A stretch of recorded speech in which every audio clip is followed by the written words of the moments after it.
वैसे जहाँ तक मैं जानती हूँ आप लोगों का 10th क्लास तो शुरू हो ही चुका होगा, और 10th क्लास में आप लोगों का जो साइंस सब्जेक्ट है उस साइंस में जो मेजर पोर्शन जहाँ से क्वेश्चंस आते हैं जो कि याद रखने में रटने में हम लोगों को बहुत दिक्कत आती है वो है बायोलॉजी।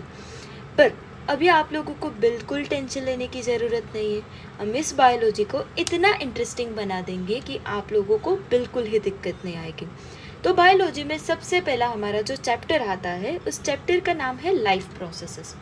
अभी बच्चों जब टीचर आपको पढ़ाते रहते हैं फिर आपकी स्कूल की कोई एग्ज़ाम होती है तो उसमें से ब्लू बॉक्स क्वेश्चन ज़रूर पूछते हैं, और वो ब्लू बॉक्स क्वेश्चन ऐसे होते हैं कि जो कि हमारे कंसेप्ट बिल्ड करेंगे और एग्ज़ाम में अच्छा स्कोर ला के देंगे। तो ऐसे ही ब्लू बॉक्स क्वेश्चन जो कि हम यहाँ पे सॉल्व करने वाले हैं और उसको याद भी करने वाले हैं। तो ठीक है बच्चों, आप लोग जुड़ जाइए मेरे साथ। तो अब हमारा लाइफ प्रोसेस चैप्टर के अंदर सबसे पहला ब्लू बॉक्स क्वेश्चन है, that is why is diffusion insufficient to meet the oxygen requirements of multicellular organisms like humans. अब यहाँ पे ये चीज़ समझनी है हम लोगों को कि डिफ्यूज़न का मतलब क्या होता है कि जब हमारे पास कोई एक सिंगल मेम्ब्रेन हो, मेम्ब्रेन की दोनों ही साइड की कंसंट्रेशन अनइक्वल हो, मतलब कि दोनों ही साइड की कंसंट्रेशन जो है वो अलग अलग है, तो ऑलवेज ही आपका जो सॉल्यूट है वो मूव करेगा कहाँ से, from its higher concentration to its lower concentration के पास। ठीक है, तो जिसको हम क्या बोलेंगे, डिफ्यूजन की प्रोसेस बोलेंगे। अब हमारे एटमॉस्फेयर के अंदर हम लोग जानते हैं कि ऑक्सीजन का पार्शियल प्रेशर बहुत ज़्यादा होता है। पार्शियल प्रेशर का मतलब क्या होता है कि हमारी जो एटमॉस्फेयर के अंदर सारी गैसेस अवेलेबल है उस गैसेस में एक सिंगल गैस का प्रेशर कितना है जिसको हम पार्शियल प्रेशर बोलेंगे। अब उस एटमॉस्फेयर से हमारे बॉडी के अंदर जब ऑक्सीजन को एंटर करना है तो हमारे बॉडी के अंदर ऑक्सीजन का पार्शियल प्रेशर कम होगा, तो ऑक्सीजन अपनी हायर कंसंट्रेशन से लोअर कंसंट्रेशन के पास मूव करेगा, मतलब कि एटमॉस्फेयर से हमारे बॉडी के अंदर मूव करेगा। So that is just a simple diffusion process. But अब हम यूनिसेल्युलर ऑर्गेनिज्म की बात करें, लाइक कि हमारे पास क्या है, अमीबा। अब अमीबा की जब हम लोग बात कर रहे हैं तो अमीबा जो है वो एक सिंगल सेल्युलर ऑर्गेनिज्म है, मतलब कि उसकी पूरी ही बॉडी की जो सरफेस है वो एंटायर सरफेस किसके कांटेक्ट में है, एनवायरनमेंट के कांटेक्ट के अंदर, ताकि एनवायरनमेंट से सीधा ही ऑक्सीजन डिफ्यूज होकर आपके बॉडी के अंदर आ सकता है। बट अगर उसके कंट्रास्ट में हम लोग मल्टी सेल्युलर ऑर्गेनिज्म की बात करते हैं तो मल्टी सेल्युलर ऑर्गेनिज्म के बॉडी के अंदर बॉडी जो है वो मोर देन 2 सेल से बना हुआ है। ठीक है, तो जब बॉडी मोर देन 2 सेल से बना हुआ है तो उस केस के अंदर क्या होगा कि बॉडी के हर एक सेल एनवायरनमेंट के कांटेक्ट के अंदर नहीं होंगे, कुछ सेल्स ऐसे होंगे जो बॉडी के अंदर के साइड पे होंगे और वहाँ पे ऑक्सीजन सिंपल डिफ्यूजन के थ्रू पहुँच नहीं पाता है।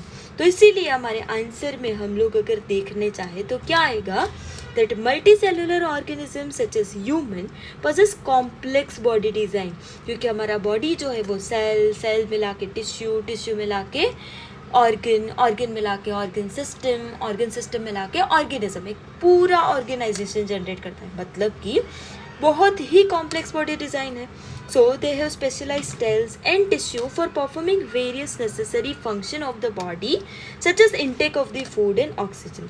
So जैसे कि यूनिसेल्युलर ऑर्गेनिज्म के अंदर होता है, unlike unicellular organism, multicellular organism और cells are not in direct contact with the outside environment, क्योंकि बॉडी के अंदर के साइड पे सेल सिचुएटेड रहेंगे, therefore diffusion can't meet their oxygen requirement. तो बच्चों क्वेश्चन ईजी लगा, ईजिली हम इसका आंसर एग्जाम के अंदर लिख पाएंगे जहाँ पे हमें बिल्कुल ही रटने की ज़रूरत नहीं पड़ेगी। Now we are moving to the second question. Second question is what criteria do we use to decide whether something is alive or not. कोई भी चीज़ हमारे सामने जिंदा है या मुर्दा है वो हम कैसे आइडेंटिफाई करेंगे। तो पहली चीज़, आपके आसपास अगर बिल्ली घूम रही है, चूहा घूम रहा है, कुछ भी घूम रहा है तो वो आप क्यों पता चलेगा कि वो अलाइव है या नहीं है। तो पहली चीज़ जो हमें पता चलेगी वो है मूवमेंट, कि मूवमेंट अगर हो रही है तो हम बता सकते हैं कि ये चीज़ लाइव है या नहीं है। अब आप बोलोगे कि मैडम मेरे सामने पेन पड़ी है, वो पेन तो मूवमेंट कर रही है, तो उसको मैं लाइव बोल सकता हूँ क्या? तो उसको लाइव हम लोग नहीं बोल सकते, क्योंकि दूसरा जो क्राइटेरिया अब हमारा यहाँ पे होगा कि जो मूवमेंट हो रही है वो कैसे होगी, without any kind of the external force, without any kind of the external force वो मूवमेंट हो रही है। समझ में आया कि यहाँ पे मूवमेंट तो हो रही है बट उसके लिए कोई भी एक्सटर्नल फोर्स हम लोगों को नहीं लगाना पड़ रहा है। अब वो मूवमेंट आपकी दो तरह की हो सकती है, एक तो आती है विजिबल मूवमेंट और दूसरी आती है इनविजिबल मूवमेंट। इनविजिबल मूवमेंट का मतलब क्या हुआ कि जिसको आप नेकेड आई से ऑब्जर्व नहीं कर पा रहे हो, जो कि हमारे सेल के अंदर हो रही है, मतलब कि हमारी मोलेक्युलर मूवमेंट्स होती है, जो अगर किसी भी सेल के अंदर किसी भी ऑर्गेनिज्म के अंदर हो रहा है तो हम समझ सकते हैं कि वेदर दिस ऑर्गेनिज्म और whether this thing is alive or not. So any visible movement such as walking, breathing, growing is generally used to decide whether something is alive or not। मतलब कि बेसिक क्राइटेरिया जो है वो है movement, कि movement हो रही है या नहीं हो रही है। So a living organism can also have movement which are not visible to the naked eye। जो मैंने आप लोगों को बताया कि जो naked eye से visible हो भी सकता है और नहीं हो सकता है। Therefore the presence of life process is a fundamental criteria that can be used to decide whether something is alive or not। Next question हमारे पास आता है, what are outside raw material used for by an organism। कि organism को अपनी processes करने के लिए कौन से आउटसाइड रॉ मटेरियल की ज़रूरत पड़ती है। तो पहले तो एनर्जी हर एक ऑर्गेनिज्म को चाहिए होती है, क्योंकि कोई भी प्रोसेस करनी है तो एनर्जी की ज़रूरत तो पड़ेगी ही पड़ेगी। So energy is required by all living species to sustain and preserve their existence. कि कोई भी काम करो उसके लिए एनर्जी की तो ज़रूरत पड़ती है, इसलिए तो मार्केट में एनर्जी की ड्रिंक्स की बहुत सारी एड आप लोग देखते रहते हो जो कि आपकी एनर्जी को बूस्ट करते हैं। तो प्लांट के या एनिमल के कोई भी के फंक्शन करने के लिए एनर्जी की ज़रूरत तो पड़ेगी ही पड़ेगी। So oxygen, water and food are the examples of external raw material used by organism. कि ऑक्सीजन, वाटर और फूड मटेरियल जो है जिनकी भी हम लोगों को ज़रूरत पड़ती है, क्योंकि आप अगर ऑक्सीजन नहीं लेते हो, सांस नहीं लेते हो तो जिंदा रह पाओगे? नहीं रह पाओगे। ऑक्सीजन की ज़रूरत पड़ेगी। पानी पिए बिगर नहीं चलेगा, because pani is a kind of the external source for ourself, तो पानी के बिगर भी नहीं चलेगा। और आता है फूड, तो फूड की भी हम लोगों को ज़रूरत पड़ती है, क्योंकि खाने बिगर तो मैडम एक दिन भी हम लोग नहीं रह सकते। दूसरा, plants obtain their raw material from the environment in the form of the carbon dioxide, water and sunlight। अब आप लोग जानते ही हो कि जो आपके प्लांट्स होते हैं, प्लांट को क्या करना होता है, फोटोसिंथेसिस। और फोटोसिंथेसिस के लिए उनको दो जो चीज़ की रॉ मटेरियल की ज़रूरत पड़ती है वो होता है कार्बन डाइऑक्साइड एंड वाटर, जिनको मिला के आपके प्लांट्स क्या बनाते हैं, ग्लूकोज मॉलिक्यूल बनाते हैं। ठीक है, और इसमें रॉ मटेरियल के तौर पे सनलाइट तो चाहिए ही चाहिए। अगर सनलाइट नहीं प्रोवाइड करेंगे तो ये काम तो नहीं चलेगा।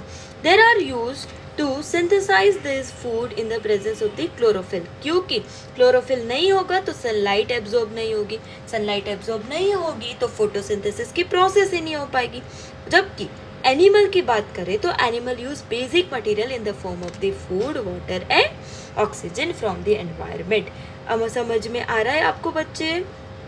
ठीक है, नेक्स्ट क्वेश्चन है, what processes would you consider essential for maintaining the life. जिंदा रहने के लिए कौन सी प्रोसेसेस की ज़रूरत पड़ती है।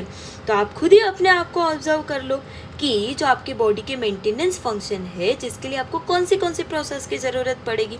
तो सबसे पहले सुबह उठते ही हम क्या करते हैं, खाना खाते हैं। तो जिसके लिए हमें किसकी ज़रूरत पड़ेगी, न्यूट्रिशन की ज़रूरत पड़ेगी। खाना खाया तो उस खाने में से हम लोगों को एनर्जी की ज़रूरत पड़ेगी, और वो एनर्जी प्रोड्यूस करने के लिए हमें ऑक्सीजन जैसे गैसेस की ज़रूरत पड़ेगी। तो वो ऑक्सीजन किस तरह से लेंगे बॉडी के अंदर हम लोग, रेस्पिरेशन के थ्रू।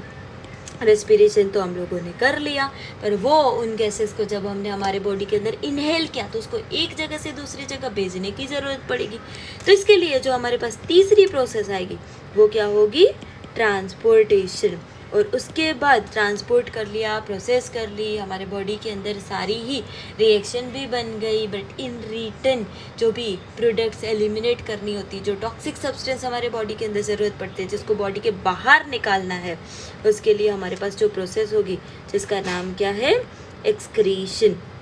और फिफ्थ प्रोसेस जो इन सारी प्रोसेस को कंट्रोल करने के लिए ज़रूरत है वो है कंट्रोल एंड कोऑर्डिनेशन, जो सारी हमारी ज़िंदा रहने के लिए ज़रूरी प्रोसेसेस है, क्योंकि ये अगर प्रोसेस नहीं होगी तो इंसान का ज़िंदा रहना कैसा हो जाएगा, डिफ़िकल्ट हो जाएगा।